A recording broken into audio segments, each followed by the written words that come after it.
सभी भाई बहनों को मेरा नमस्कार और सभी को लोहड़ी की हार्दिक बधाई। चलो आज दोस्तों ब्लैंकेट क्लीन करते हैं, वो भी सुपरफास्ट तरीके से, क्योंकि ये एक प्रीमियम ऑर्डर है जो कि 4 और 6 घंटों में हमें डिलीवर करना था। तो कैसे किया ये सब, आइए देखते हैं। टोटल 6 ब्लैंकेट थे, 2-2 करके हमने इन्हें वॉश किया।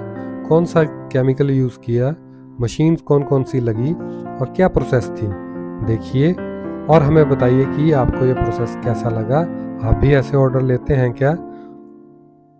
और ऐसी यूज़फुल वीडियो के लिए चैनल को सब्सक्राइब कीजिए और हमें प्रोत्साहन दीजिए।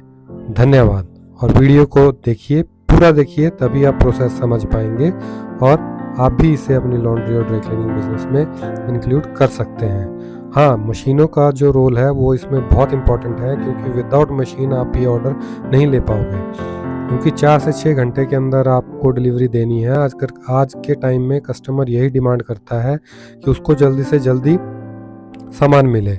तो अगर आपके पास मशीनें अच्छी हैं, आप अच्छा केमिकल यूज़ करते हैं, तो आप ये पॉसिबल है और आप ये करके दे सकते हो, क्योंकि विंटर सीज़न है, ब्लैंकेट्स बहुत आएंगे आपके पास और इनको करके जल्दी करके देना भी होता है। तो देखिए, वीडियो पूरा देखिए, पूरा वीडियो एंजॉय कीजिए। Thank you very much.